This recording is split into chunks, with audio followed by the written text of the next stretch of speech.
This is the Bucs' most likely chance to lose. Good morning. Welcome to another episode of Hardfire Radio. Appreciate you for tuning in today.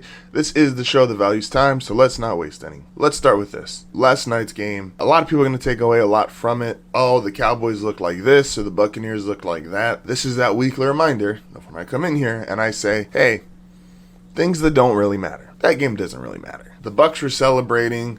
The Bucs know they're better than the Cowboys, even with a guy like Tom Brady, and you would expect Tom to, it's like, oh, well, he's been here before, he's going to keep his guys in line, he's going to make sure that no one is, too overconfident or cocky or any of that stuff. Still a bunch of guys who are excited to get, most of them, their first championship. It's opening night.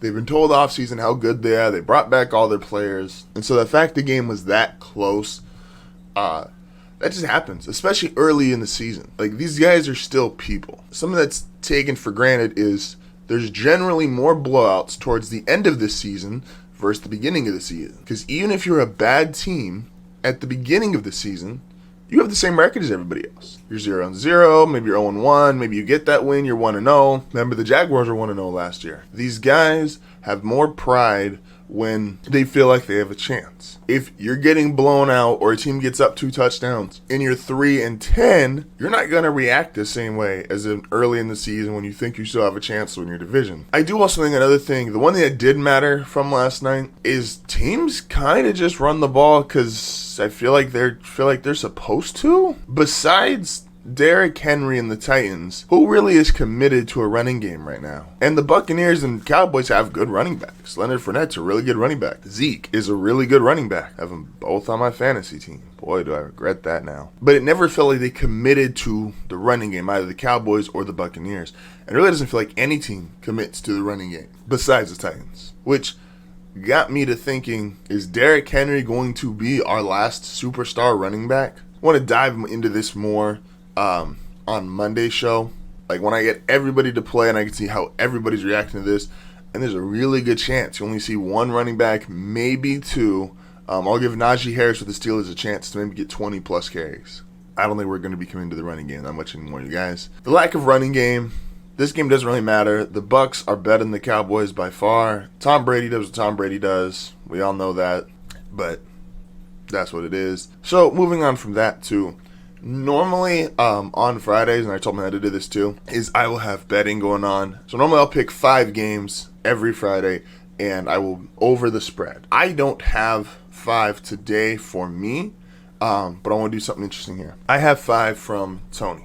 I will tweet mine out later, but I just don't have, I want a little bit more information before I do it. So today I'm recording, obviously it's Friday morning.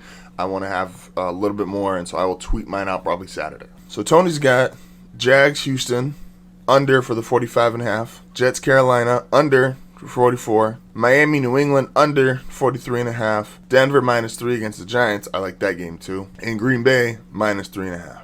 Normally I will come out here and I will give you 5. I will only be working with the spread, not over unders. With that, let's finish off our playoff brackets. So in the AFC, we have the Chiefs versus the Tennessee Titans. It's really hard for me to pick against Kansas City, but I do think this game will be close. I think this has the makings of 24-17. I don't think for the entirety of Mahomes' career, just because he's the best, or they're the best team, or he's the best player, that they're just going to walk over everybody 31-10 his entire time. I do think there's teams that will give him a hard time. I do think there's games that will give them a hard time. Derrick Henry and the Titans. I know a lot of people, like I said, are down on the Titans. Henry being able to control the ball in a way no other team can, slow the game down, don't give the Chiefs 10 possessions, give them 7 or 8. The Chiefs still win, but this is a closer game than I think people give it credit for. Going on to the NFC side, the Rams and the Buccaneers, this is going to be the toughest game of the season. The thing that Tom Brady struggles with throughout his entirety of his career, 23, 33, 43, pressure in the middle, and who gets pressure in the middle better than Aaron Donald? No one. This is the Bucs' most likely chance to lose. I don't say this with a lot of great confidence. I'm picking the Bucs in terms of our bracket, but I'm not saying that confidently. The Rams defense can be an '07 New York Giants. It can be the Eagles of a few years ago. It can be that pressure just right up the middle, constantly in his face, not letting him get his feet settled. Like I said, he didn't like that at 23 or 33. You think he's going to like that at 44 years old? This is their most likely chance to lose.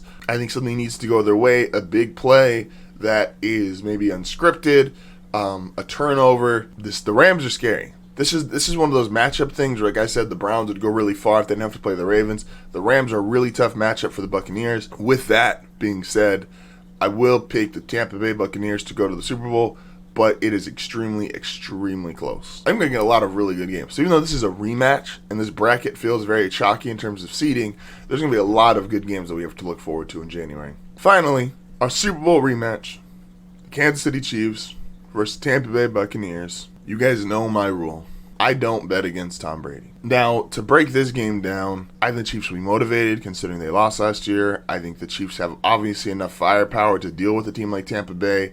I think the Chiefs, I don't think their defensive game plan will work as effectively or as well as it did last year on them. But man, is it hard to say Tom won't win once he gets there. So I'm going to just give you this. I have the Bucs winning, but a best case scenario for either team, the Bucs' best case scenario is just show up and let Tom Brady do what Tom Brady does, and that defense play similar to how they played last year. If I am the Chiefs, your best case scenario is that game last year was a fluke, that they can't get pressure on you up the middle of the whole game. They can't cover Travis Kelce with linebackers and safeties. They won't be able to bracket Tyreek Hill. But you guys see how that sounds like? That sounds like the Chiefs' way of winning is if the Bucs play bad. I think Mahomes is great. Mahomes is put on this like GOAT-esque pedestal because of his first 2 seasons. I think he's really talented. I think he's the best player in the AFC. He's probably the best player in the league. But sometimes Tom Brady's just Tom Brady, man. What do you do about that shit? It's Tom fucking Brady.